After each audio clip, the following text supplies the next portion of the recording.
industry shifting. That's what we're talking about today on the Mixdown. I see music is more than just what I hear. Welcome back to the Mixdown, a series of short films examining music's relationship with the internet. My name is Dan Purcell, and I've been studying tactics that artists use to market their releases online ever since that fateful day back in December of 2013 when Beyoncé dropped her self-titled record, Beyoncé. I was a sophomore in college 5 years ago, so you better believe that after that record dropped, I heard almost every single song from that album for the next year and a half at every college party I went to. When Beyoncé's self-titled album dropped, you could feel that something in the air had shifted. It was at once the world largely acknowledging Beyoncé's power as a performer and an icon, and also the birth of Beyoncé as a more intentionally transgressive artist than we had seen from her past releases. We went through a lot of things to keep the surprise because it's something missing and it's such a joy and it's something I was able to experience growing up.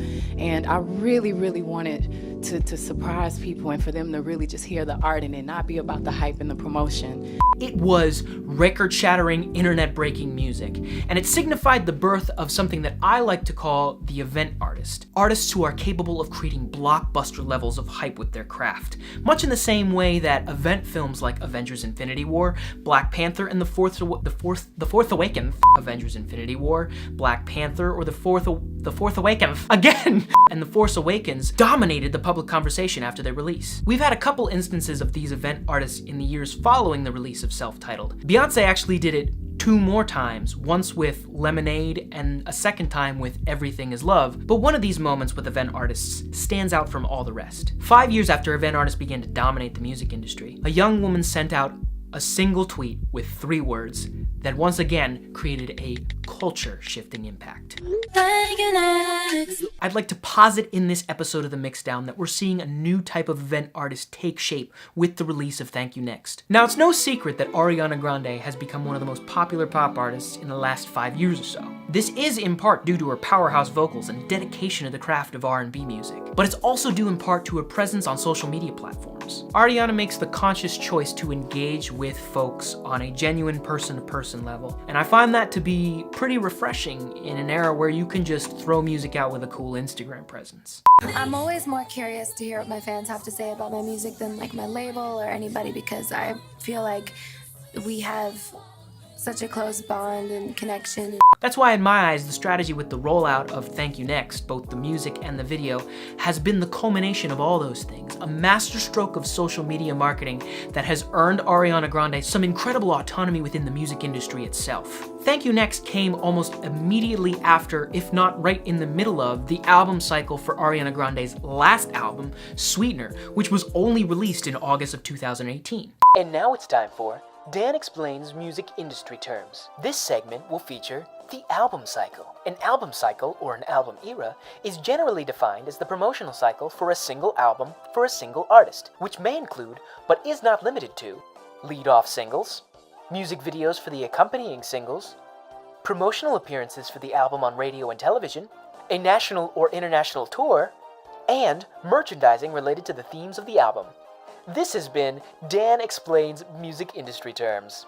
With the Sweetener World Tour expected to kick off in March of next year, Ariana Grande hadn't even finished the album cycle for Sweetener, and yet we have 2 singles, a music video, and the title of the next album that's being prepped for the next album cycle. This is an absolutely wild and unprecedented move in the industry, and I think it's on par with Beyoncé's release of her self-titled album back in 2013. But don't think I'm trying to compare the tactics and see which one's better than the other. That's not my goal here. Beyoncé releasing her self-titled record in the way that she did set the foundation for artists like Ariana Grande to do things like release Thank You Next in the middle of their album cycle. Additionally, they've changed the way that people think about marketing music for different reasons. Beyoncé kept everything intentionally secret, from the album recording process to the music video shooting process for every single song on the album. I had an earbud in the videos. The song would be playing for me and the director. We're walking through Coney Island and everyone's screaming and I'm trying to lip sync to the lyrics. I can barely hear anything and I look completely out of my mind because I'm like, and people are like, hey, Beyoncé! And I'm like... Meanwhile, Ariana Grande seemed to be creating and releasing all this new material in real time, much in the same way like A SoundCloud rapper just keeps putting out mixtape after mixtape, but why would she deliberately choose to produce and release all this media in such a short period of time? Now, I don't want to necessarily speak on Ariana Grande's behalf, but to me, it seemed like the release of Thank You Next signified a shift in her own personal mindset than the mindset that she was in when she created Sweetener. I was texting with her and I said, your next album is going to be the biggest thing you've ever done. She asked me why. I was just like, you have a lot to talk about. I think this can be a very frequent thing that happens during the album cycle because artists can become bogged down by the fact that while they have this library of songs that they perform for millions of adoring fans, they want to be working on the new ideas because they're in these new mindsets about life. When you sing these songs on stage, okay, you will tell people the story of how you felt when we were doing this song. That's what is so amazing.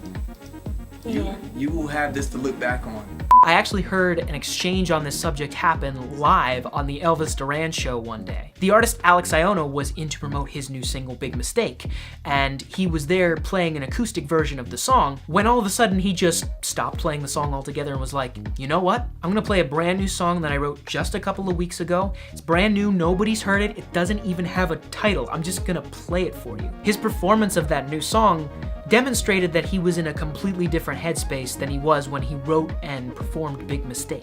I'm very excited for the fans to hear this next music is that I really cut my chest open and like poured my heart out into this music. In my eyes, Ariana Grande is having that same emotional shift much in the same way that Alex Iono did. People were talking less about the music that she was making and more about the people that she surrounded herself with and the relationships that she was in. And I can only imagine that if that was the conversation around me, I would get a little incensed about the fact that the conversation is not on the thing that I am most passionate about and the thing with which I connect with my audience, the music. In releasing Thank You Next, Ariana Grande single-handedly took back the narrative that was being formed around her online and in the tabloids. She's masterfully written a record about the gratitude that she's found in the relationships that she's been through and the self-love that she's discovered in the aftermath of them. In addition, Ariana Grande is able to infuse a great deal of melancholy, hope, and joy in the vocal performance of her song. It's also no coincidence that the primary mode of revealing her song and her video for the song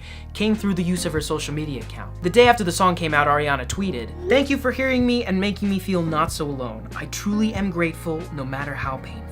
This song broke the album cycle not only because she wanted to share a clearer picture of where she was at in her life right now, but she also wanted to give it as a gift to fans who had stuck with her through the highs and the lows of the past couple of years. It was her hope in releasing this song that somebody would be able to connect with the message that she was trying to deliver to the world, and I think a lot of people resonated with it. She does every show, she does every interview, she does every appearance. She's on every piece of social media, talking with the fans and expressing herself in every which way possible.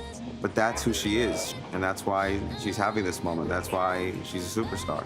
So while Beyoncé focuses on the incredible spectacle of an event artist, the incredible spectacle of just dropping a record out of the blue and just having this new collection of songs for fans and people around the world to enjoy, Ariana Grande takes a little bit more of a human approach to the notion of an event artist, trying to make a genuine one-to-one connection with everybody through her music. The moment that any other artist tries to approach their release strategy in the same way, they're gonna be tied back to Beyoncé and Ariana Grande and their artistry.